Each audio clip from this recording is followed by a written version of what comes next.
নমস্কার, আমি সৃজা মুখার্জি। আজ অনেকদিন বাদে চলে এসেছি তাহাদের কথা অনুষ্ঠান নিয়ে। আজ পর্ব ৬ আর আজকে আমাদের সাথে অতিথি হিসেবে রয়েছেন বসুধা বসু। বসুধা বসু নামটা এখন আমাদের পড়াশোনার জগতে এবং ফ্যাশন জগতে খুব আহ খুব শোনা যায়। কেন শোনা যায় বা কিভাবে এই দুটোকে একসাথে ব্যালেন্স করেন আজকের আমাদের অতিথি, সেই জিনিসগুলো নিয়েই আজকে কথা বলবো। বর্তমানে লেকচারার হিসেবে বসুধা বসু রয়েছেন আশুতোষ কলেজে। আর আশুতোষ কলেজ নামটা শুনলেই আমি একটু ইমোশনাল হয়ে যাই, কারণ ওটা আমার কলেজ। নমস্কার বসুধা ম্যাম, অনেক অনেক স্বাগত আপনাকে তাহাদের কথা অনুষ্ঠানে পেয়েছি। মোনালাপ লাইফ লং পজিটিভিটি এই ইউটিউব চ্যানেলে তাহাদের কথা অনুষ্ঠানটি আমি শুরু করি হচ্ছে উইমেন্স ডে দিন। সবাই উইমেন্স ডে বিভিন্ন রকম ভাবে পালন করে থাকে। হয়তো কেউ ভিডিও বানায় বা কেউ নানা রকম প্রোগ্রাম করে তাদের স্ট্রাগলের কথা অনেক সময় বলে। তো আমার মনে হলো যে আমিও একজন নারী, আমাকেও নিজেকে কিছু করতে হবে, যেহেতু আমি সদ্য ইন দ্য সেন্স মার্চ মাসেই একটা অর্গানাইজেশন ফর্ম করেছি। তো আমার মনে হলো তাহলে এটা আমারও একটা স্ট্রাগল। আমার নিজের একটা স্ট্রাগলের সাথে সাথে আমি যদি সেই সব মানুষজনদের নিয়ে কথা বলি যারা হয়তো আজকে অনেক সফল তাদের জায়গায়, কিন্তু সেই সফল হওয়ার পেছনের রাস্তাটা খুব একটা হয়তো মসৃণ ছিল না, বা হয়তো অনেকটা লম্বা ছিল সেই সফলতার ছুটে। তো সেই জায়গায় আমার তাদের নিয়ে কথা বলা, তাদের জার্নি, তাদের লাইফস্টাইল, তো সেই নিয়েই তাহাদের কথা। আর পর্ব ৬ আজকে আমি তোমাকে পেয়েছি, আমি ভীষণ ভীষণ খুশি। তোমার কাছে শুনবো কিভাবে তুমি পড়াশোনা এবং ফ্যাশন এগুলো সামলাও, কিভাবে? মানে এটা কিন্তু খুব একটা সহজ বিষয় নয়। তো এটা একটা খুব ইন্টারেস্টিং জায়গা, কারণ আমি মানে কাজের মধ্যে রয়েছে এবং সেই কাজটা অবভিয়াসলি কাউন্সিলিং রিলেটেড, মানে পুরো কাজে আমার নয় কাউন্সিলিং রিলেটেড নইলে সোশ্যাল ওয়ার্ক রিলেটেড। তো সেটাই কখনো কখনো একটু ব্যালেন্স করতে গিয়ে মনে হয় বাবার একটু চাপ হয়ে যাচ্ছে। তো তোমার ক্ষেত্রে দুটো সম্পূর্ণ আলাদা জগৎ, তুমি কিভাবে সামলাচ্ছ? আচ্ছা, প্রথমে সৃজা ম্যামকে আমি আমার তরফ থেকে থ্যাংক ইউ জানাতে চাই, ধন্যবাদ জানাতে চাই।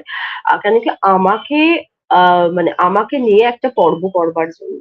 কেন কি এই যে একটা ইউনিক থট যে আমি উমেন্স ডে থেকে এরকম নেব, এরকম চিন্তা ভাবনাও কজনের আসে, বা এই আলাপচারিতার মাধ্যমে হয়তো আর একটা মানুষ যে হয়তো আমাদের থেকে অনেক দূরে বসে আছে, সেও হয়তো একটু না একটু ভাবে প্রভাবিত হবে।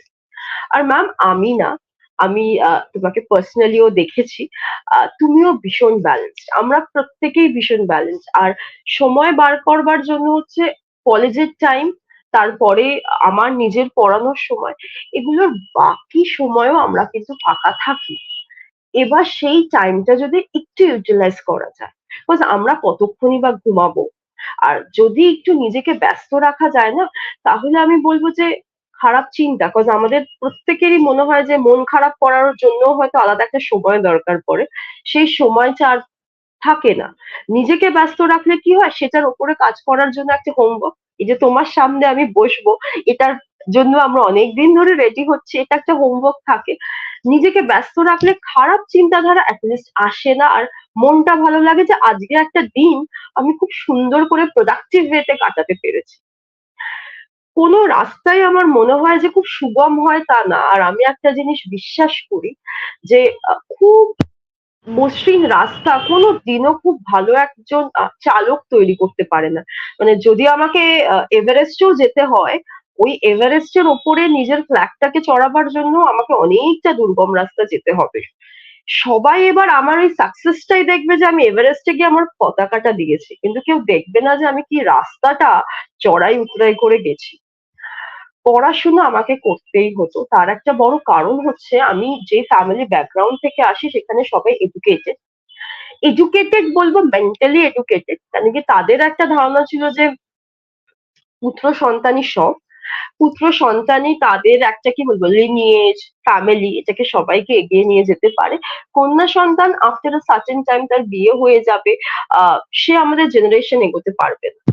তো এই চিন্তাধারা, আমি খুব এডুকেটেড ফ্যামিলি, মানে আমার আমার পরিবারে টিচার্স আছে, অ্যাডভোকেটস আছে, এরকম মানুষদেরও এরকম ধারণা হতে পারে। আর তার একটা বড় বলি হয়েছে আমার মা। আমি বলি কথাটাই বলবো, কারণ কি উৎসর্গ করে দিয়েছে। আর আমার মা শিক্ষিত হওয়া সত্ত্বেও না খুব একটা প্রতিবাদ করে না, প্রতিবাদ না করতে করতে ওই সহ্য করতে করতে হয়ে গেছে। এবার একটা সার্টেন টাইম পর আমি বুঝে গেছিলাম যে পড়াশুনো না করলে বা নিজেকে এডুকেটেড না করলে কেউ আমার কথার ভ্যালু রাখবে না। তো আমি পড়াশুনো খুব মন দিয়ে করি। আমি যে খুব ভালো স্কুলে পড়েছি, স্কুলের নাম বলতে আমার কোনো আপত্তি নেই এখন, কারণ কি সবাই এখন, আমি সাকসেস পেয়ে গেছি বা আমার নাম দুটো মানুষ চেনে, আমি সাকসেস পেয়ে গেছি, এটা বলাটা আবার সবাই বলবে ভীষণ অহংকার। আমি এটা অহংকার থেকে বলছি না, আত্মতৃপ্তি থেকে বলছি। আত্মতৃপ্তি মানে আমি যেই কান্নার দিনগুলো দেখেছি, সেটা আমাকে আজকে হলেও দুটো মানুষ বলে তুমি ওই রাস্তাটা কিভাবে এসছো। তো আমি যখন পড়াশোনা করেছি, একটা মিড ডে মিল স্কুলে পড়াশোনা করেছি। এই মিড ডে মিল স্কুলে পড়াশোনা করে সবার মনে হতো কত দূর এগোবে, কি করতে পারবে। আমার মায়ের ইচ্ছা ছিল যে আমাকে নাচ শেখাবে। আমি Mamata Shankar dance ballet troupe থেকে নাচ শিখেছি। সেখানেও মানুষের মনে হলো যে যারা নাচ, গান, আবৃত্তি, নাটক এই সকল জিনিসপত্র করে তারা খুব একটা পড়াশোনা করে না। আমি কিন্তু সেখানেও স্কুলে যেতাম, নাচের স্কুলে যেতাম, নাচের স্কুল থেকে ফিরে এসে আবার পরের দিন পরীক্ষা থাকলে বা কিছু থাকলে আমি প্রিপেয়ার হতাম। তারপরে মাধ্যমিকে স্টার পাওয়া, সায়েন্স নিয়ে ভর্তি হওয়া, বাড়িতে অশান্তির পরিবেশ আরো বেড়ে যাচ্ছিল। এবার আস্তে আস্তে আমাকে, আমার মনে হলো যে আমি সায়েন্স স্ট্রিম নিয়ে এগোবো। 11-12 সায়েন্সে নিলাম। তারপরে বাড়ির একটা সামনের কলেজে আমি জুওলজি অনার্স নিয়ে ভর্তি হই। যেই কলেজটা এখন হয়তো ন্যাকে A++, কিন্তু তখনকার সময় ন্যাকে A++ ছিল না। আর সবার ধারণা হতো এই স্কুল, এই মানে স্কুল না, এই কলেজ থেকে পাশ করে হার্ডলি বিয়ে করে দেবে বা হয়তো গ্রাজুয়েশনটাও কমপ্লিট হবে না। আমি ফার্স্ট ক্লাস পাই, আমি কলেজ টপার হই। আমি অনেকগুলো মানে ক্যালকাটা ইউনিভার্সিটির আন্ডারে অনেকগুলো কলেজেই চান্স পেয়েছিলাম ফর মাস্টার্স। এই যে ম্যাম তুমি বললে যে তুমি ভীষণ নস্টালজিক হয়ে যাও আশুতোষ কলেজ শোনার পরে, আমার মাস্টার্স ক্যালকাটা ইউনিভার্সিটির আন্ডারে আশুতোষ কলেজেই। তো এই আশুতোষ কলেজে যখন আমি ভর্তি হই তখনই আমি ন্যাশনাল স্কলারশিপ পাই। আর সেটা আমার পুরো মাস্টার্স এর পিরিয়ড, পুরো টাইমটাই আমি সেই ন্যাশনাল স্কলারশিপটা কন্টিনিউ করতে চাই, মানে করতে পারি। কারণ কি ন্যাশনাল স্কলারশিপ অ্যাকোয়ার করার জন্য অনেকগুলো ক্রাইটেরিয়া থাকে। তোমাকে ফার্স্ট ক্লাস মেনটেন করতে হবে, সেটা 2 বছরে প্রতিটা সেমিস্টারে। এর পরে হলো যে আফটার মাস্টার্স কি হবে। তো সেখান থেকে আমি as a guest lecturer Bidyanagar কলেজে, যেটা আমাদের প্রাক্তন রাষ্ট্রপতি প্রণব মুখার্জির কলেজ ছিল, মানে উনি ওখানে পড়িয়েছেন পলিটিক্যাল সায়েন্স। তো সেখানে আমি অ্যাজ আ গেস্ট লেকচারার পড়ানোর সুযোগ পাই। তারপরে আমি যখন পিএইচডির জন্য, রাস্তাটা সবসময় আপস এন্ড ডাউন, আমি সালিম আলী কোয়েম্বাটুর, সালিম আলী ইনস্টিটিউট মিথোলজি কোয়েম্বাটুরে চান্স পাই। কিন্তু মাঝে কি হলো, আমি অ্যাক্সিডেন্ট, মানে আমাকে ফেস করতে হলো। আমার পায়ের little toe was detached and then it was stitched again. আমার প্যারাইটালে ইনজুরি হয়। আমার বাড়িতে আমার মেসো, এই মাসি না, আমার মায়ের সবারই ইনজুরি হয়। আমি সালিম আলী জয়েন করতে পারলাম না, আমার ফার্স্ট পিএইচডি ছিল। কিন্তু আমি বাড়িতে বসে থাকতে একদম পছন্দ করি না। সেই 3 মাসে আমি অ্যাপ্লাই করতে থাকি যে আমি কোথায় যাব, মানে আর কি কি করা যায়, বিকজ গেস্ট লেকচারার মানে আমাকে রোজ যেতে হচ্ছে না, 2 দিন 3 দিন হয়তো যেতে হচ্ছে।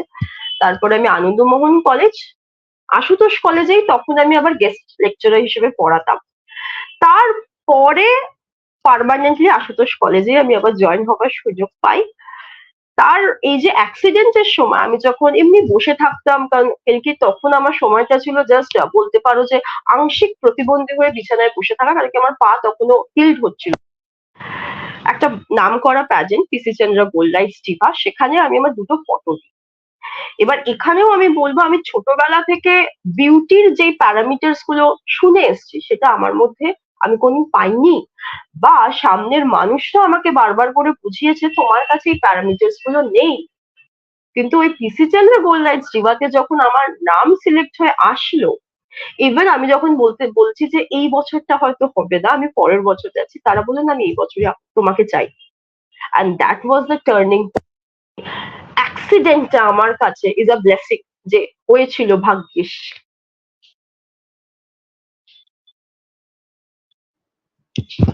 আমাদের ওই কিছু কিছু মুহূর্ত আসে, আমরা হয়তো সাময়িকভাবে মনে করি যে আমাদের জীবনটা স্তব্ধ হয়ে যাচ্ছে বা আমাদের অনেক কিছু সমস্যার সৃষ্টি করছে, কিন্তু আদতে হয় না। ওই একটা কথা আছে না, যেখানে শেষ হয় সেখানে অন্য কিছু শুরু হয়, বা অন্ধকারের পর আলো আসে। ঠিক তেমনই আমার মনে হয় তোমার কাছে অ্যাক্সিডেন্টটা শারীরিকভাবে অবশ্যই কষ্ট তোমায় দিয়েছিল, হয়তো সাময়িকভাবে তোমার আহ মনকেও আঘাত করেছিল, কিন্তু অনেক অনেক বেশি তোমার মনে জোর এনে দিয়েছিল, যার জন্য তুমি কিন্তু এগিয়ে যেতে পেরেছো। তো তারপরে তো তোমার ফ্যাশন ওয়ার্ল্ডে আসা, এবং সেইখানে তুমি কিভাবে নিজেকে প্রতিষ্ঠা করলে যদি একটু বলো। পিসি চন্দ্রা গোল্লার জিভাতে যখন আমি সিলেক্ট হলাম, আমার পায়ের ট্রিটমেন্টের জন্য অলরেডি আমার ওয়েট অনেকটা বেড়ে গেছে, বিকজ পায়ের ট্রিটমেন্টে আমার স্টিচেস এর পরে ইনফেকশন হয়, সেটা কিওর করার জন্য যে মেডিসিনস গুলো দেওয়া হয় তার মধ্যে অল্প বিস্তর স্টেরয়েড থাকে, কারণ কি আমার নানা রকম ভাবে ওটা আরো বেশি ইনফেকশন হচ্ছিল, আমার ওজন বেড়ে গেছিল। এবার আমার হাইট 5 ফিট। এবার তারপরেও আমি বলে দিই আমার অ্যাকনে প্রন স্কিন, আমার অ্যাকনের মার্ক আছে। তো এই সবকিছু প্যারামিটার আমাকে কোনো সময় মানুষ বুঝিয়েছে। আর সেটা এই মানুষ, আমি একটা সেদিন একটা মিম দেখছিলাম যে 4টে লোক কি কথা বলবে, তার মধ্যে 3জনই আমার পরিবার থেকে বিলং করে। অ্যাকচুয়ালি এটা কিন্তু হয়।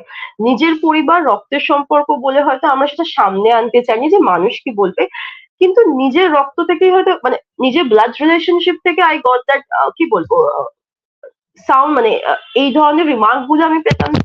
একে না মানে খুব একটা ভালো লাগছে না, এটা লাগছে না, ওইটা লাগছে না, খুব, কারণ তোমার মধ্যে পজিটিভিটি, মানুষ বলবে না যে তোমার কি ভালো লাগছে। এইখান থেকে আমি যখন পিসি চন্দ্র গোল্লাইট জিভাতে যাই, তারপরে আমি এমটিভি সুপারস্টার সিজন 2 তে আই গট সিলেক্টেড। তো আস্তে আস্তে আমার কনফিডেন্স, মানে যে এমটিভি দেখে আমি ছোটবেলায় হয়তো লুকিয়ে লুকিয়ে দেখতাম, সেখান থেকে আমি সিলেকশন, সে মেল আমার মেলে ঢুকছে। তারপরে সানন্দা, তারপরে বর্ষা সুন্দরী, বর্ষা সুন্দরী একটা ইন্দো বাংলাদেশ প্যাজেন্ট, সেখানে সিলেকশন। তারপরে হচ্ছে আমাদের PC Chandra gold lights, Mugdha, Acropolis, এই একটার পর একটা প্যাজেন্ট হতে থাকে। আমি তারপরে গ্ল্যাম ফ্যাক্টর 2021-এ ক্রাউন হোল্ডার, কলকাতা গ্লিটস একটা নাম করা প্যাজেন্ট, সেখানকার উইনার হই 2023-তে। আর তারপরে আমি যেটা প্যারালালি আমার চলতে থাকে সেটা হচ্ছে অ্যাজ আ গ্রুমার, যে অন্যকে গ্রুম করানো। কেন কি একটা মানুষ যখন দেখবে যে 5 ফুট উইথ দ্যাট ফিচার্স, সে মডেলিং এ আছে, ফ্যাশনে আছে, অন্য দুটো মানুষ, হয়তো 10জন মানুষ ইন্সপায়ার্ড না হলেও দুটো মানুষ এগিয়ে আসবে। আর লাস্টের দিকে আমরা যদি মিস ইউনিভার্সটা দেখি, এই বছরের মিস ইউনিভার্স দেখি, আমি নাম বলতে চাই দীপিকা জেন গার্নি। ইনি একজন পিসিওডি, মানে পিসিওডি এটাকে সবার সামনে নিয়ে আসছে যে এরকম ফিচারও মিস ইউনিভার্সে যেতে পারে। মিস নেপাল থেকে উনি বিলং করে, উইথ আমাদের ভিটিলিগো, ভিটিলিগো নিয়েও মডেল প্যাজেন্টে যাচ্ছে, ডাউন সিনড্রোম নিয়েও প্যাজেন্টে মডেলিং করছে। কিন্তু এরা সবে এক্সাম্পল হিসেবে আসছে, আমরা হয়তো সার্চও করি না, আমাদের মনে হয় যে এক্সেপশনাল গুলো না আমরা না কাউন্ট করি না, ওই এক্সাম্পলস গুলোকে আমরা কাউন্ট করতে স্টার্ট করে দিই, এরা প্রত্যেকে আছে।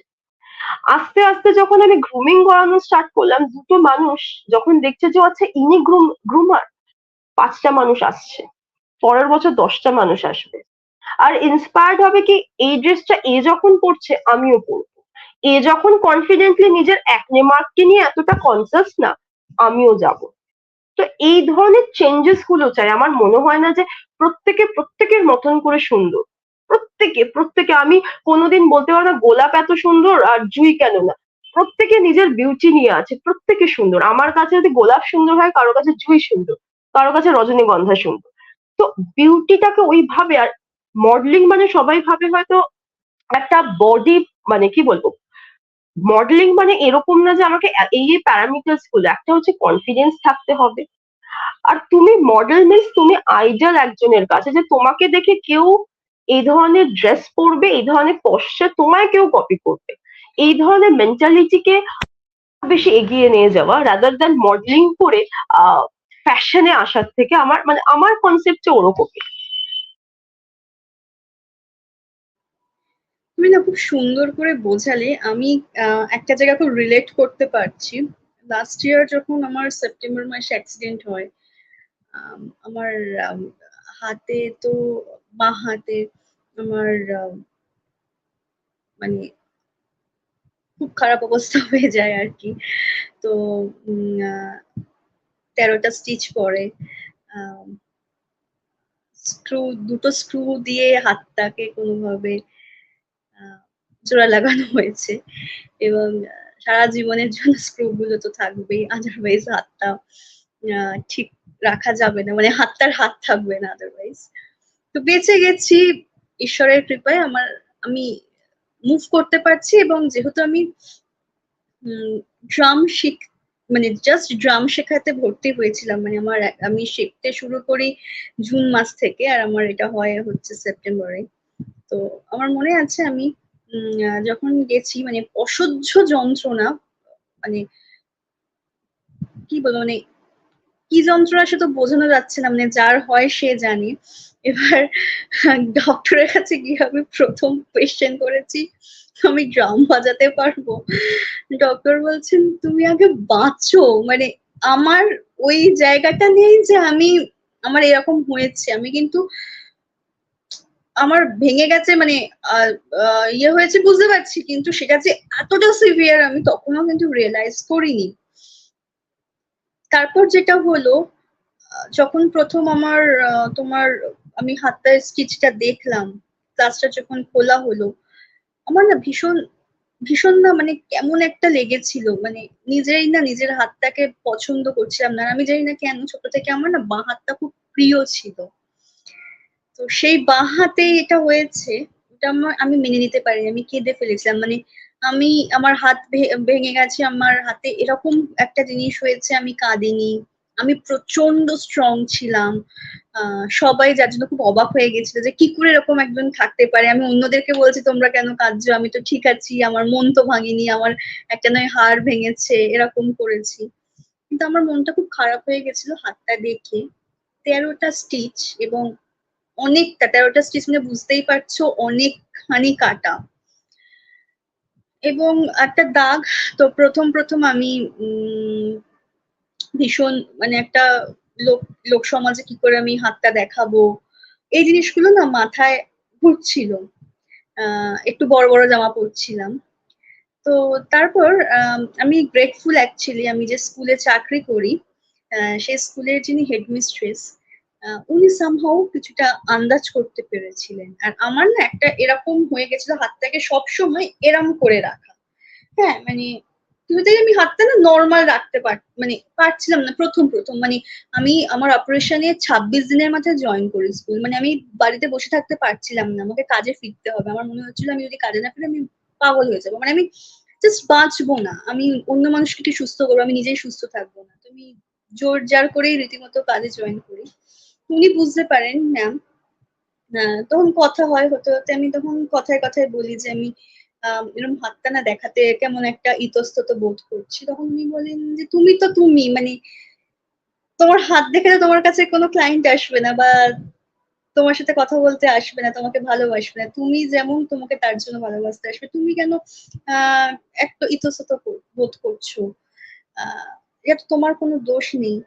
উম, তারপরে না সত্যি হয়, মানে সেদিনকে না রিয়েলাইজ করেছিলাম আমি অন্য মানুষকে হয়তো তাদের সমস্যা থেকে তুলে আনার চেষ্টা করছি, কিন্তু কোথাও আমি নিজে সেই জায়গাটায় কোথাও আমার ব্লকেজ হয়ে গিয়েছিল আমার চিন্তাধারায়। তারপর থেকে আমি কিন্তু খুব স্বচ্ছন্দ বোধ করি আমার ছোট জামা, মানে ছোট হাতা জামা কাপড় পরতে। হাতটা যেমন আছে মানুষ দেখুক, আমার কোনো অসুবিধা নেই। আহ, আমি যা আমি তাই, একদমই তাই। আমার স্কিল, আমার নলেজ, আমার কোয়ালিটি আমাকে বিচার করবে। তাতে যদি কারোর আমার কাছে আসতে হয় আসবে, আর না আসতে হয় আসবে না। কিন্তু এই জিনিসগুলো খুব একটা ম্যাটার করতে পারে না, এটা আমি খুব, মানে অবভিয়াসলি এটা আমি আগেও মানতাম যে এগুলো ম্যাটার করে না, কিন্তু যখন নিজের জীবনে ঘটে তখন আমাদের এই দ্বন্দ্ব মনের মধ্যে চলে। তো আমি সেই দ্বন্দ্বটা কাটিয়ে উঠতে পেরেছি, তাই আমি তোমার সাথে না খুব রিলেট করতে পারলাম। সত্যি প্রতিকূলতাকে জয় করাটাই বোধহয় আমাদের জীবনে সব থেকে বড় সফল হওয়া। কারণ দেখো, একটা ভালো চাকরি করছি, ভালো রোজগার হচ্ছে, সেটাকে সত্যি সফলতা বোঝায়? অন্তত আমার কাছে কিন্তু এটাকে সফলতার ডেফিনেশনের মধ্যে আমি ফেলতে পারি না। কারণ সফলতা মানে সেটাই যেখানে অনেক হাজার্ডস পেরিয়ে, অনেক প্রতিকূলতা পেরিয়ে আমি যখন সেগুলোকে জয় করে একটা জায়গায় পৌঁছতে পারছি, এবং যারা আমার জীবনে প্রতিকূলতার সৃষ্টি করেছেন তারা যখন আমার জয়গান গাইছেন, সেটাই আমার সব থেকে বড় সফল হওয়া। অন্তত আমার কাছে এটাই মনে হয়। আমার মনে হয় তুমিও আমার সাথে একমতই হবে। না, ফার্স্টলি বলবো, তুমি আমাকে বললে যে তাহাদের কথা শুধুমাত্র তুমি যাদেরকে গেস্ট হিসেবে এনেছো তাদের ইন্সপায়ারিং স্টোরি, বাট ইয়েস, আজকে যে তুমি তোমার অ্যাক্সিডেন্টের কথাটা বললে সেটাও কিন্তু তোমার স্টুডেন্ট আমার, এটা তো যেদিন মানে ব্রডকাস্টিং হবে সেদিন সবাই শুনতে পারবে। প্রচুর মানুষ, কোন মানুষের কোন কথা থেকে আমরা ইন্সপায়ার হয়ে মোটিভেটেড হয়ে আমরা নিজেরাও জানি না। যখন আমার রোড অ্যাক্সিডেন্ট হয়েছিল, বিকজ আমি জুওলজির মানুষ, আমি জানি ওই ইনফেকশনটা এরকমও হয়েছিল যে আমার পা হয়তো অ্যাম্পিউটেশনও হতে পারে। রোজকার ড্রেসিং, মানে ওই ড্রেসিংটা যে কি দুর্বিষহ। আমার একজন রিলেটিভ বলেছিল তোর হয়তো 50% হচ্ছে, তুই 100% করছিস। আমি তো তাকে এটা বলতে পারি না যে চলো, আমি চাই তোমার ওই অ্যাক্সিডেন্টটা হোক, তুমি সেটা বোঝো যে পেনটা কি ফিল করছি। এটা আমি বলতে পারি না মানুষ হিসেবে। কিন্তু ওই ড্রেসিং একটা সময় হয় মনে হয় যে আমরা গিভ আপ করে যাই। কিন্তু এই প্রতিকূলতা, আজকে যেই মানুষ আমাকে হয়তো ফটো ফ্রেমে রাখতে চায়নি, সেই মানুষ আজকে চায় যেন যে কোনো ইন্টারভিউতে, আমার সেই ইন্টারভিউ পেপারের হোক, সেটা টেলিভিশনের হোক, তাদের যেন একবার আমি নামটা নিই, তাদের নামটা যেন আমি উচ্চারণ করি কৃতজ্ঞতা বোধ থেকে। কিন্তু কৃতজ্ঞতা বোধ না, এটা না মানসিক একটা বোধ। বিকজ তারা আমার জন্য করেছে, কিন্তু কোনো কিছু ফ্রিতে হয়নি। আমার মাকেও হয়তো সেখানে গিয়ে অনেকটা বলতে পারি যে মেকআপ করতে হয়েছে। তাই প্রতিকূলতা তারপরে, মানে আমার রোড অ্যাক্সিডেন্টের পরে পরের বছরে আমার বাবা রোড অ্যাক্সিডেন্টে এক্সপায়ার হন। এবার যেই দিন এক্সপায়ার হন, আমার বাবার বডি আইডেন্টিফাই করা হয়েছিল মর্গ থেকে, পিজি মর্গ থেকে। এবার আমি খুব ট্রমাটাইজ ছিলাম। আমি যখন মুখাগ্নি করছি, মুখাগ্নি করে আমি আবার আমাকে পড়াতে যেতে হয়েছিল, বিকজ আমি সেই দিনটা থেকে, সেই মুহূর্তটা থেকে বুঝতে পেরেছিলাম আমাকে আমার সংসার চালাতে হবে, আমাকে আমার সংসারের এবার আর্নিং মেম্বার হয়ে চালাতে হবে। মানে তার আগের পোর্শনটা আমার বাবা ইনকাম করতেন, আমিও তখন কলেজে পড়াচ্ছি, আমার মাও কিন্তু পড়ান। কিন্তু একটা মানুষ, একটা ফ্যামিলির যখন একটা মেল পার্সন চলে যায় না, হেড চলে যায়, আর যেখানে আমি আর আমার মা আছি, সেখানে সবাই না আরো একটুখানি হয়তো হেলায় ফেলায় বা যা ব্যবহার করতে পারি সেটা করতে, এরকম ধরনের। তো আমাকে, আমি যখন মুখাগ্নি করে পড়াতে যাচ্ছি, আমাকে এটাও শুনতে হয়েছে কি এমন কাজ করে যে বাবাকে মুখাগ্নি করে পড়াতে যেতে হয়েছে। কিন্তু বরাবরই ছোটবেলা থেকে আমি খুব প্রতিবাদী। আমার মনে হচ্ছে সোসাইটিতে থেকেই, সমাজে থেকেই আমাকে সমাজকে পরিবর্তন করতে হবে, চিন্তাধারা পরিবর্তন করতে হবে, যে আমাকে দেখে যেন দুটো মানুষ প্রতিবাদ করতে পারে যে চলো এ করছে, ও করতে হবে। আমি একটা জিনিস মনে করি, সিংহের মতন মরে যাওয়া অনেক ভালো, তার থেকে গাধার মতন দলগতভাবে বাঁচা আমার মধ্যে নেই, আমি পারবো না। সিংহ সবসময় জঙ্গলে একা থাকে, আমরা কিন্তু সিংহকে কোনোদিন আশপাশ দিয়েও যেতে পারবো না। আমরা দূর থেকে হয়তো গ্রুপ করছি, maybe it's a group of donkeys or any other animals, কিন্তু আমরা সিংহকে ছুতেও পারবো। বাবা মারা যাওয়ার পর আমি আমার প্যাটার্নাল দিক থেকে বা ম্যাটার্নাল, ম্যাটার্নাল দিক দুদিক থেকেই আছে, তবুও আমি বলবো যে আমার ম্যাটার্নাল দিক আমাকে অনেকভাবে হেল্প করেছে। কিন্তু ওই যে বললাম, যে কোনো সাহায্যই না, নাথিং কামস ইন ফ্রি, ফ্রিতে কিন্তু কিছু হয় না, একটা মিউচুয়ালিজম থেকেই যায়। আমাকে এটা বলা হয়েছিল যে বাড়ি ছেড়ে চলে যেতে হবে, বাড়িটা ছেড়ে দিতে হবে। আমার তখন মনে হচ্ছে শুধু এডুকেশন না, পাওয়ার দরকার, পাওয়ার দরকার। আর তোমার কথাটা যেন লোকের অব্দি যায়, তোমার সাহসটা যেন মানুষ বুঝতে পারে যে এর সাথে আমি কতটা কথা বলবো। তারপরে যখন আমি মডেলিং করি, আমাকে একটা কথা খুব শুনতে হয়, যে তোমার স্টুডেন্টরা তোমাকে মানবে না, যারা অধ্যাপিকা হয় বা স্কুল টিচারও হন, তাদের কিছু গেট আপ থাকে, তারা এই জামাই পরতে পারবে, তারা এইভাবেই চলতে পারবে, তাদের একটা বড় বেনুনি থাকবে, তারা সব সময় মানে আহ সবচেয়ে আইডিয়াল প্রফেশন তো সেটার মতন করেই চলতে হবে। ফ্যাশন আর এডুকেশন একসাথে হয় না, সেটাকে আমাকে ব্লেন্ড করতে গিয়ে আহ, এখন হয়তো কেউ প্রশ্ন করে না, কারণ কি সেই প্রশ্নের জায়গা আমি বন্ধ করেছি। কিন্তু যখন আমি আমার পাড়া থেকে হয়তো একটা প্যাজেন্টের জন্য ড্রেস আপ করে গেছি, আমাকে শুনতে হয়েছে, এখন তারাই হয়তো বলবে ওকে না পেপারে দেখেছি, ওকে না আমি টিভিতে ইন্টারভিউতে দেখেছি। তোমার সাকসেসের পার্ট হতে সবাই চায়, তোমার ফেলিয়ার, তোমার ওই জার্নির পার্ট হতে কেউ চাইবে না। এটা আমি আমার লাইফ থেকে বুঝে গেছি। একদমই, তুমি মানে একদম মানে জানি না কেন আমি যেন মনে হচ্ছে আমার ভেতরকার কথাগুলো শুনছি। কারণ এরকম অনেক জিনিস আমাকেও শুনতে হয়েছে, এবং সত্যি কথা আমারও মনে হয়েছে যে নিজেকে না কোনো একটা জায়গায় এইরকম তৈরি করতে হবে যেখানে তোমাকে কেউ কোনো কোয়েশ্চেন করবে না। কারণ অনেক কোয়েশ্চেন তো হয়েছি, তো সেই জন্যই বোধহয় ওই আর কি ছোট থেকে লড়াই আর চেষ্টা করেছি নিজের মতো করে নিজেকে সফলতার চূড়ায় পৌঁছানোর। আর সেই চূড়াটা দেখো কোনো সীমানা থাকে না, মানে সীমা থাকে না, সেটা তো বাড়তেই থাকে। তো আমাদের জীবনের উন্নতি, আমাদের বৃদ্ধি, আমাদের সফলতা তো শেষ নেই। তুমি আমি আমরা আমাদের আপন ছন্দে আমাদের লক্ষ্যের দিকে, আমাদের মনের কথা যেদিকে নিয়ে যায় আমাদের, সেদিকে আমরা এগিয়ে যাব। এবার আমার খুব জানতে ইচ্ছা করছে যে এই যে তুমি বললে পোশাক পরিচ্ছদ নিয়ে, আমাদের কাছে একটা ফ্যাশন জগৎ সম্বন্ধে একটা মানে ধারণা আছে যে মডেলরা এক ধরনের পোশাক পরিচ্ছন্ন মানে পোশাক পরিচ্ছদ পরেন। তো তুমি কি সেই রকমই ধারার মধ্যে রয়েছো, নাকি তোমার মধ্যে এটা মনে হয় যে না আমাকে কিছু ইউনিক করতে হবে, বা এমন কিছু যেটা অন্যদের থেকে আমাকে আলাদা দেখাবে?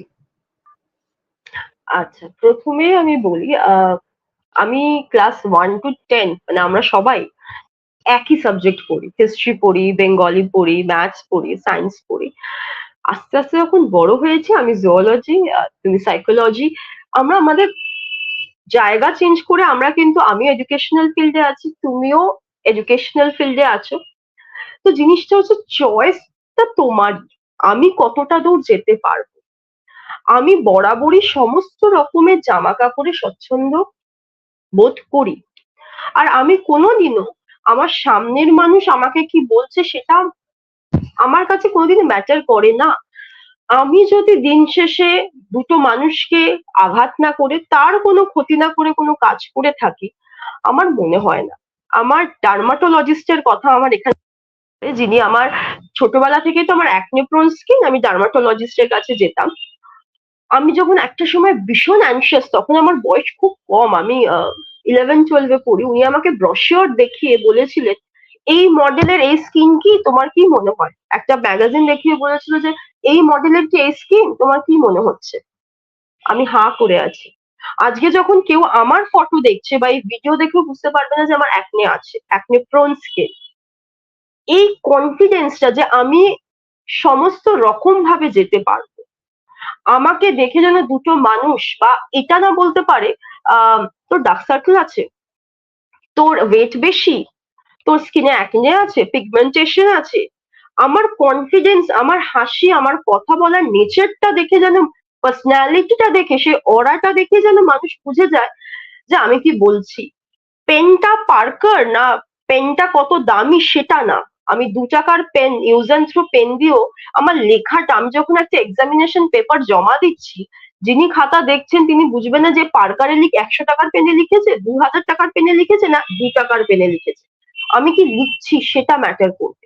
তো আমি যদি একটা সালোয়ার পরেও চলে যাই, সবাই যেন আমার কনফিডেন্সটা দেখে, আমি কিভাবে কথা বলছি। কারণ একটা সার্টেন টাইমের পর আমাদের আহ ফিজিক্যাল অ্যাট্রাকশন, ফিজিক্যাল এই জিনিসটা চলে যাবে, সেটা হরমোনাল এজিং সব।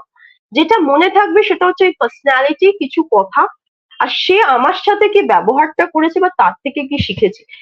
এটাই কিন্তু এই যে মডেলিং রাউন্ডে আমরা যত প্যাজেন্টে দেখে দেখি কোয়েশ্চেন আনসার হয়। আজকে মিস ইউনিভার্স সুস্মিতা সেন হয়েছে, তার সাথে প্রতিদ্বন্দ্বী হিসেবে ছিলেন ঐশ্বরিয়া রায়।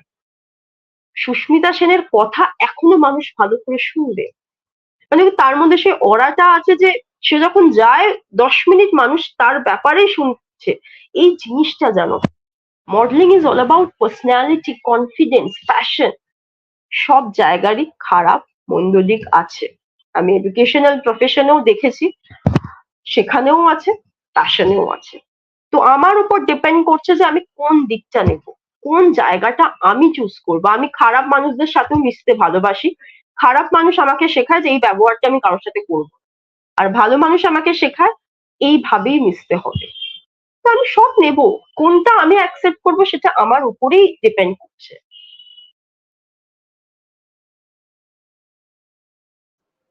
একদমই। এবং আরেকটা জিনিস আমি বিশ্বাস করি, যেটা তুমি একবার বললেও কিছুক্ষণ আগে, যে তুমি যেটাতে কমফোর্টেবল তুমি যদি সেটা ক্যারি করতে পারো, মানে অনেক সময় এরকম বলা হয় না যে হয়তো খুব হেলদি ফিগার, সে কি করে জিন্স পরবে বা শার্ট পরবে বা টপ পরবে, বাট সে যদি নিজেকে ক্যারি করতে পারে তাহলে তো কোনো সমস্যা নেই। বা একজন হেলদি ফিগারের কোনো মানুষও শিফন বা জর্জেটের শাড়ি পরতে পারে, অসুবিধা নেই যদি সে সুন্দর করে ক্যারি করতে পারে। ব্যাপারটা হচ্ছে ওই ফাউন্টেন পেনের মতো। ফাউন্টেন পেন যে প্রথম থেকে লেখে, মানে তার হাতে যে ফিটটা করে সেটা কিন্তু অন্য কেউ সেভাবে স্বচ্ছন্দ বোধ করবে না, তার কিন্তু এবড়ো খেবড়ো হয়ে যাবে লেখাটা, বা খড়খড়ে মনে হবে তার নিবটা। তো ব্যাপারটা হচ্ছে ওই রকমই যে আহ তুমি যেটা ক্যারি করতে পারছো তুমি সেটাতেই স্বচ্ছন্দ বোধ করছো, এবং তুমি যদি নিজেকে অন্যের মতো করে সাজিয়ে তুলতে চাও তাহলে সেটা হয়তো তোমার মনে একটা স্যাটিসফ্যাকশন তৈরি করবে, কিন্তু একটু যদি আমরা ভেবে দেখি যে আদৌ কি তোমাকে ওটা তোমার সাথে যাচ্ছে, তাহলে আমরা বুঝতে পারবো যে আসলে আমাদের কি করা উচিত। অন্যরা যেগুলো ফলো করছি সেগুলো অনুযায়ী আমাদের চলা উচিত, নাকি আমরা আমাদের নিজেদের স্টাইল স্টেটমেন্ট তৈরি করব। যেমন আমি নিজে মাঝে মানে এখন কি হয়, এত মাঝে মাঝে খুব প্রেশার থাকে, করা হয় না, কিন্তু অনেক সময় আর আমার পার্সোনালি আমি দেখেছি আমার নিজের খুব মুডের ওপর না সাজগোজের ব্যাপারটা ডিপেন্ড করে। তো আগে আমি করতাম খুব টানা টানা করে কাজল করতাম, সেই 60s 70s যেরকম আমাদের অভিনেত্রীরা কাজল করতেন ওই রকম। তো এখন আর যেহেতু আমি স্কুলে রয়েছি এখন অতটাও ওভাবে করা যায়ও না, যদিও সেটা আমার নিজের মনে হয় কেউ কখনো কিছু বলেনি। কিন্তু বিষয়টা হচ্ছে ওই রকমই, মানে আমি ওটা আমার স্টাইল। আমি যেমন একটু বড় টিপ পরি, মানে আজকে হয়তো আমি ছোট টিপ পরেছি, কিন্তু জেনারেলি আমি বড় টিপ পরি, ওটা আমার স্টাইল স্টেটমেন্ট। আমার মনে হয় ওটা ওইভাবেই আমি ক্যারি ফরওয়ার্ড করতে পারছি। কারোর ভালো নাই লাগতে পারে, কারোর ভালো লাগতেই পারে, সেটা তাদের নিজস্ব ব্যক্তিগত মতামত। সেখানে আমাদের কিছু মনে হয় না যায় আসে বলে। আমি তোমাকে এরপর এই প্রশ্নটা করতে চাইবো, কারণ আহ মডেলদের ক্ষেত্রে বা মডেলিং এর ক্ষেত্রে তো একটা কনফিডেন্স থাকে। তো তুমি যেহেতু নিজেকে গ্রুমার বললে, তো তুমি কিভাবে নিউ কামারদের একটু গ্রুম করো যদি বলো। আমাকে দেখার পরেই মানে যখন গ্রুমার হিসেবে আমি এন্টার করছি, কেন কি কোনো ভিডিও বা ফটোতে শুধু আমার এইটুকু কোশ্চেন যাচ্ছে, আমার হাইট, আমার ফিজিক্যাল প্রোফাইল যাচ্ছে না।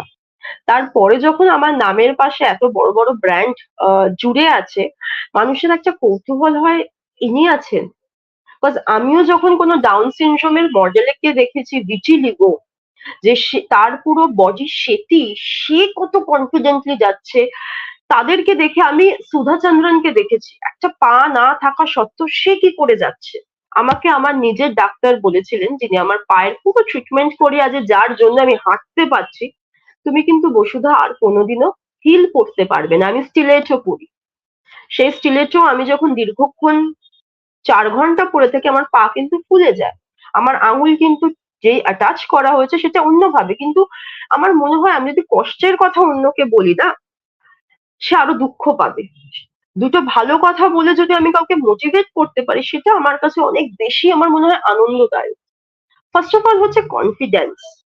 তোমাকে কোনো খারাপ কথা বললো, আমি তার পরের দিনই চেঞ্জ হয়ে গেলাম না, আমাকে, আমি কলেজে ভীষণ ছিমছাম হয়ে যাই, আমি কলেজে একটা লিপস্টিকও পরে যাই না। কারণ কি আমার স্টুডেন্টরা সেখানে আমার বক্তব্য শুনবে, লেকচার শুনবে, কি আমার সাজ দেখবে না। আমি যখন আবার সেজে গুজে আমার প্যাজেন্টে যাই, সেখানে কি আমি আমার সাবজেক্ট ওরিয়েন্টেড কোনো লেকচারও দেবো না, সেখানে আমি সেজে গুজে গ্রুমড হয়ে যাব।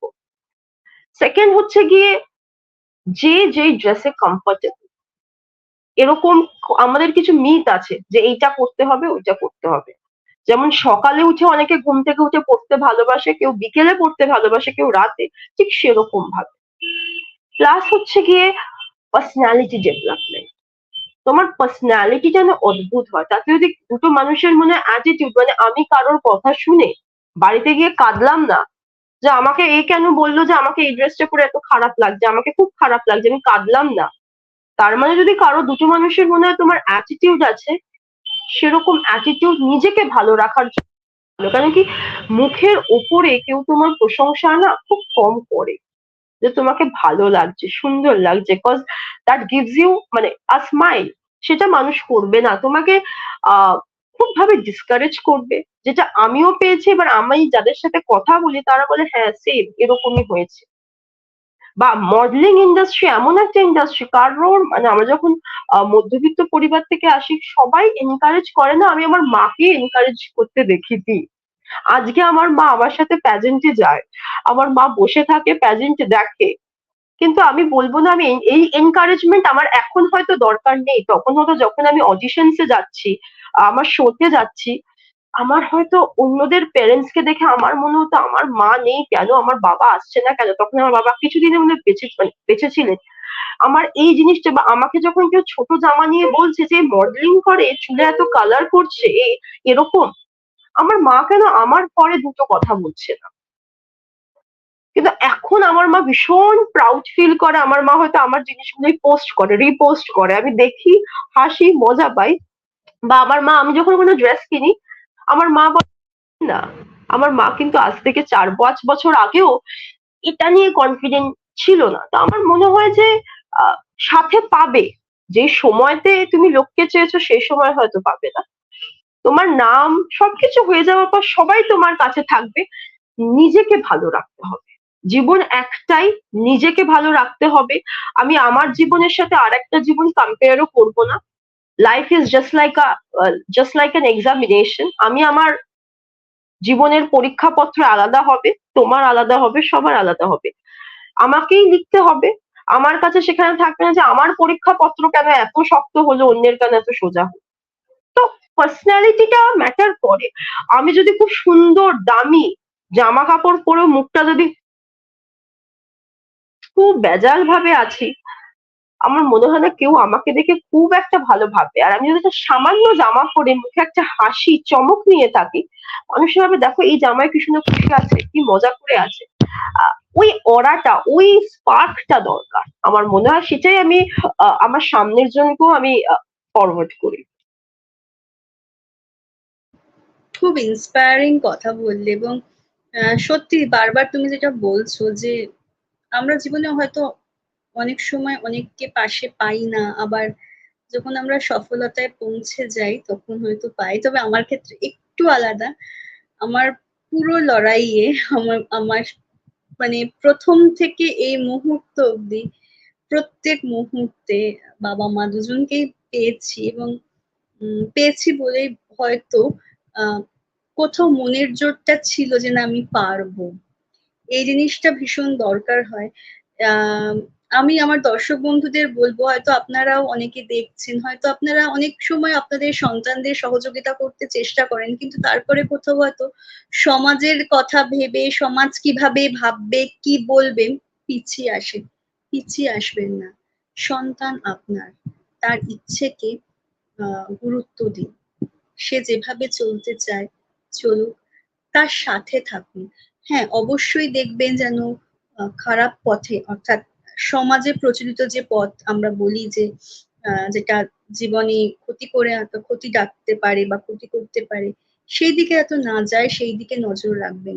কিন্তু সাথে থাকবেন, মনে জোর দেবেন, এবং কখনোই নেগেটিভ কথা বলে তার মনটাকে বিষিয়ে দেবেন না, বা মনের জোর নষ্ট করে দেবেন না, কারণ সেটা কিন্তু তার চলার পথে কোথাও একটা বাধা হয়ে দাঁড়ায়।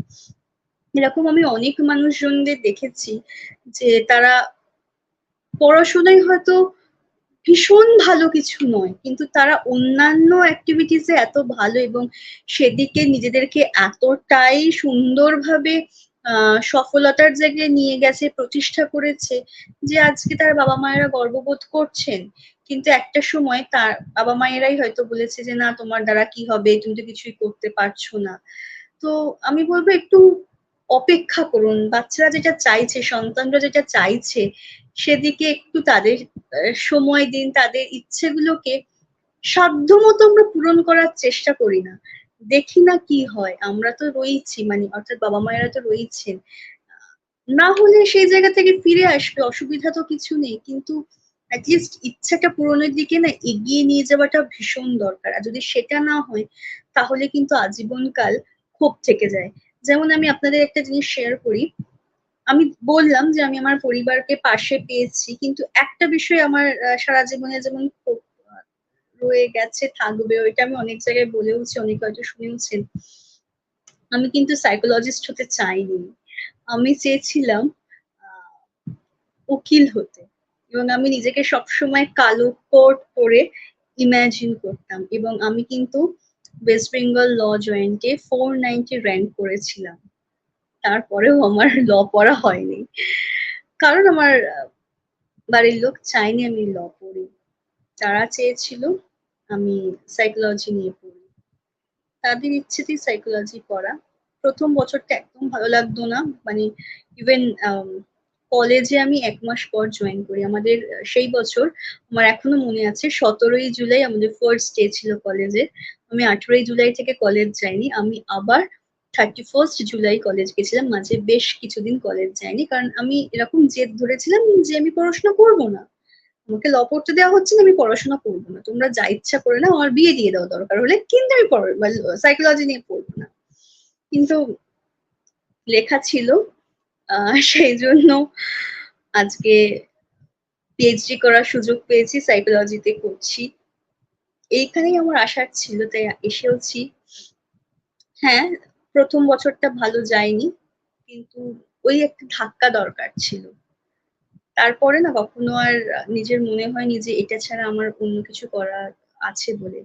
আমি প্রত্যেকটা শ্বাস নিই সাইকোলজির জন্য মনে হয়, এবং আমার মনে হয় আমার শেষ শ্বাসটাও সেই মানুষজনেদের জন্য থাকবে যাদের অনেকেই দেখে না, অবহেলা করে, মানসিক সমস্যা আছে বলে দূরে সরিয়ে রাখে, বা স্পেশাল হিসেবে আমরা যাদের চিহ্নিত করি তাদের জন্য। আমি অন্তর থেকে চাই নিজেকে এবং তাদের জন্য এমন কিছু করতে, যেখানে প্রকৃত অর্থে আমি আয়নার সামনে দাঁড়িয়ে বলতে পারি আমি সফল হয়েছি। আমার কাছে সেই দিন আহ আমার সফলতার চূড়ায় আমি হয়তো নিজেকে পৌঁছতে পারবো। বসুধরা বোধহয় নিশ্চয়ই এরকম কিছু আরো ইচ্ছে রয়েছে। আমি তোমার কাছে জানতে চাইবো যে আর কি কি তোমার ইচ্ছে পূরণের তালিকায় রয়েছে, যেগুলো তুমি, আমি জানি তুমি করতে পারবে, কিন্তু সেই তালিকাটা একটু শুনতে চাইছি। আচ্ছা, আমার কাছে আমি আমার লাইফটাকে যতটা এক্সপ্লোর করার কথা আমি এক্সপ্লোর করে নিয়েছি। মানে আমি একটা সময় স্কুলেও পড়িয়েছি, একটা সময় মানে এখন কলেজে পড়াচ্ছি, আমার নিজের ইনস্টিটিউটও আছে, এডুকেশন ইনস্টিটিউট, যেখানে স্টুডেন্টরা পড়ে। আমি নাচও শিখেছি। আমার মানে একটা হয় না যে একটা সার্টেন টাইমের পর নাচ করা যায় না, কিন্তু আমি নাচও করেছি। আমি এখনো প্রচুর মানে ইনভিটেশন পাই অ্যাজ আ মানে ডান্সার। মডেলিং করেছি। এটা মডেলিং তো জীবনে কোনোদিন আমি দুঃস্বপ্নেও ভাবতে পারিনি যে আমি ফ্যাশন ইন্ডাস্ট্রিতে যাব আর অন্যকে আমি গ্রুম করাবো, এটা তো আমি ভাবতেই পারি। সেখানেও এসছি। আমি হিউম্যান রাইটস এর হিসেবেও আমি, তুমিও মানে তুমিও আছো, আমিও আছি। লাইফটা ভীষণ আনসার্টেন। প্ল্যান করে কোয়েশ্চেন পেপারের মতন পড়ে এসছি, আউট অফ সিলেবাসও আসতে পারে।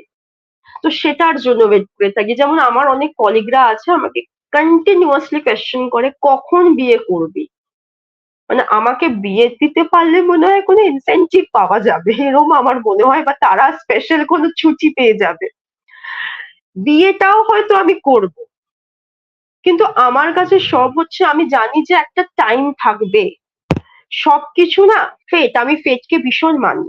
আজকে যে তোমার সাথে আমি সুন্দর করে একটা টাইম কাটাতে পারছি, এটাও হয়তো কোথাও না কোথাও লেখা ছিল যে আমি এর সাথে মিট হবে, everything happens for a reason.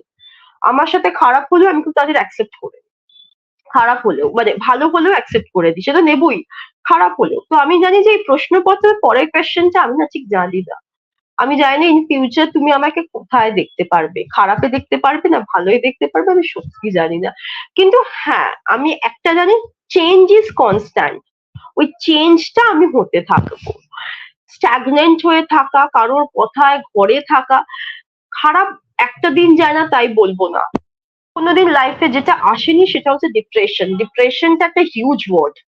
মানুষ আমরা না ভেবে ডিপ্রেশন কথাটা ইউজ করে দিই। আমার অ্যাংজাইটি আছে, আমার আমার কিন্তু এক্সাম ফোবিয়া আছে।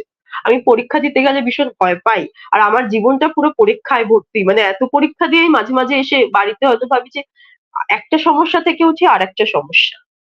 তো সেটা হয়তো ফেস করতে থাকবো, কিন্তু এই যে বলে না যে আর কি কি করতে চাও বসুধা, কোয়েশ্চেন পেপার এখনো আমার কাছে আহ কি বলবো, ইনকমপ্লিট। একটা কোয়েশ্চেন আসবে, সেখানে আমি দাঁড় করিয়ে দেখবো যে সেই পরীক্ষায় আমি পাশ করতে পারি কিনা। ইচ্ছা প্রচুর আছে, ইচ্ছা প্রচুর আছে।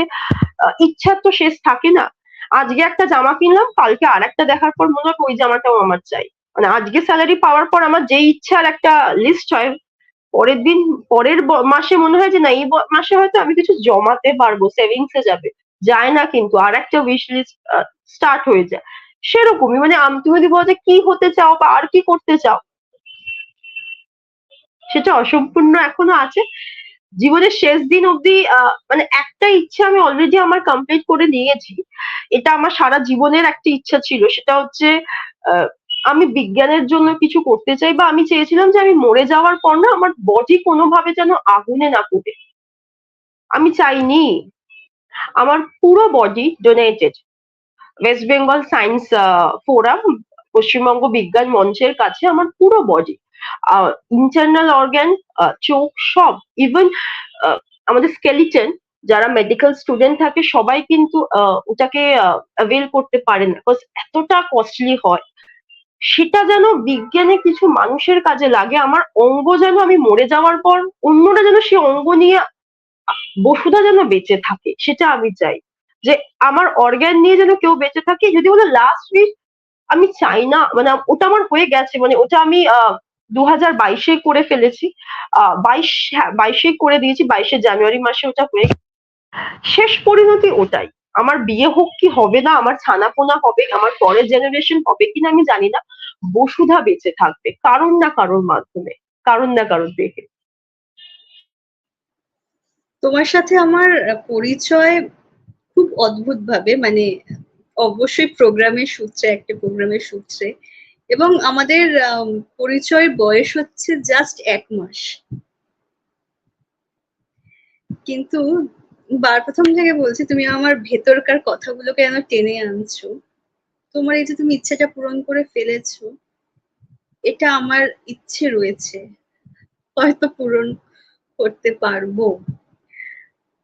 আর একটা জিনিস এবার আমি জানতে চাইবো, আমাদের সময় খুব সীমিত, আমাদের সময় শেষের দিকে। আমি যেটা জানতে চাইবো, অনেক মানুষই হিউম্যান রাইটস নিয়ে যে আমরা কাজ করছি, হিউম্যান রাইটস কাউন্সিল অফ ইন্ডিয়াতে আমরা রয়েছি, আহ এই ব্যাপারগুলো মানুষ অনেকটাই অবগত নন। তুমি যদি একটু জানাও যে কি রকম আমরা কাজ করে থাকি, তাহলে তাদের একটা ধারণা হবে। আমরা না প্রতিবাদ করতে পারি না ফার্স্ট অফ অল। মানে আমরা যদি রাস্তায় দাঁড়িয়েও দেখি যে আরেকটা মানুষের ক্ষতি হচ্ছে, আমাদের ফার্স্ট প্রশ্ন আসে আমার তো কিছু যাচ্ছে না, যে যাচ্ছে যার হচ্ছে সে যেন বুঝে যায়। এই জিনিসটা না করা, আমি যদি দুটো মানুষের হয়ে প্রতিবাদ না করি, কেউ আমার হয়েও করবে না। এটা আমি খুব বিশ্বাস করি। অন্যায় আমি দেখবো না, মানবো না। যদি অন্যায় দেখে মেনেই নিতাম, আমার মনে হয় না যে আমাদের কোনো একটা আহ প্রাতিষ্ঠানিক একটা আমাদের তো পরিচয় আছে, ডেজিগনেশন আছে, আমরা সোশ্যাল অ্যানিমাল, একটা সমাজবদ্ধ জীব। কেউ আমার জন্য করছে না, আমিও তার জন্য করছি না, সেরকম যেন না হয়। আমি হয়তো দেখছি যে আমার পাশের বাড়িতেই হয়তো পাশের ঘরেই হয়তো ভায়োলেশন হচ্ছে, আমরা চুপ করে আছি যে সে তো প্রতিবাদ করছে না, তার হয়তো কিছু করার নেই, চুপ করে বসে থাকা, অন্যায় মেনে নেওয়া, এটা সবচেয়ে বড় ক্রাইম। আমি আমি যদি একবার প্রশ্ন করি, আমি যদি একবার গলা উঠিয়ে বলি, দুটো মানুষ না আসলেও, আজকে না আসলে দুদিন পর আসবে। আর আমাদের মধ্যে না সবকিছু নিয়ে মনে হয় ওর ব্যাপার, ও বুঝে নিক, আমার তো কিছু যাচ্ছে না। সারা জীবন যদি ওর ব্যাপার ও বুঝে নিক, তাহলে আজ হয়তো কেউ ব্লাড ডোনেটও করবে না, কেউ হয়তো কিছুই করবে না। সেই মেন্টালিটিকে চেঞ্জ করা, যে আমাকে না, আমাদের সমাজকে, যে আজকে এই পরিবেশকেও অনেক কিছু ফিরিয়ে দেওয়ার আছে, সেটাকে দেখতে হবে। আমি একটা জিনিস মানি, আমি নাস্তিক মানুষ। ফার্স্ট অফ অল বলে দিই, আমি নাস্তিক মানুষ। আমি মানুষের মধ্যেই ভগবান দেখতে পাই। আমার সাথে দুটো মানুষ যখন ভালো ব্যবহার করে, আমি খালি ভাবি এরাই ভগবান, এদের থেকে আমি সুখ শিখতে পাচ্ছি। আর মানুষ বলে শয়তান বা ডেভিল, আমার সাথে যখন আমি কোনো খারাপ মানুষকে দেখে আনলাম, হ্যাঁ এটাই perfect, this is the perfect example of devil. আমাকেই ভালো মানুষকে রাখতে হবে। দুটো মানুষ যদি আমাকে বলে না যে আমি না বাঁচতে পারলাম, আমি তোমার থেকে কিছু শিখলাম, আমার মনে হয় যে আমাদের রাতের ঘুমটাও সেদিন মনে হয় যে আমাকে দেখে কেউ কিছু করলো। তো হিউম্যান রাইটস এ শুধুমাত্র যে মানুষের জন্য হয় এরকম না, অ্যানিমালের জন্য। আর যে রাস্তায় আমরা প্রচুর কুকুরদের ওপর অবলা, মানে অবলা যে প্রাণী, তাদের সাথে আমাদের খারাপ ব্যবহার হয়, খেতে না দিতে পারি, তাকে থাকার না জায়গা দিতে পারি, আমার কারোর জীবন নষ্ট করারও আমার অধিকার নেই। আমাকে আমার অধিকার বুঝতে হবে, কতটা আমার অধিকারের জায়গাটা আছে। কথা বলা, অনেক এমন মানুষ আছে যারা হয়তো প্রচুর ক্ষমতা নিয়ে আমাদের সোসাইটিতে আছে, অপব্যবহার না করে সেটাকে ব্যবহার করে, সেটা ভীষণভাবে দরকার। আর হিউম্যান রাইটস সেটা নিয়েই চলছে, সেটা নিয়েই যাবে। একদম। এবং অবশ্যই আমাদের অনেক অনেক কাজ করার রয়েছে। মানুষ, সাধারণ মানুষ অনেকেই তাদের অধিকার সম্পর্কে কিন্তু অবগত নন। আমার মনে হয় এই জায়গাটা নিয়ে আমরা কিন্তু সত্যি কাজ করতে পারি। এবং জানার তো কোনো শেষ নেই। আমার মনে হয় আপনারা যারা ইচ্ছুক জানতে কি হয় বা কিভাবে আপনারা অন্য মানুষের সহযোগিতা করতে পারেন, তারা এগিয়ে আসুন। এবং একটা জিনিস যেটা বসুধা বললো, আপনি কোনো মানুষকে সহযোগিতা নাই করতে পারেন বা কোনো অবলা প্রাণীকে আপনি দুটো খেতে নাই দিতে পারেন, কিন্তু ক্ষতি করার তো আপনার অধিকার নেই। ঠিক তেমনই আপনি যদি ভালো থাকতে চান, দেখবেন আপনাকে না অন্য মানুষকেও ভালো রাখতে হবে।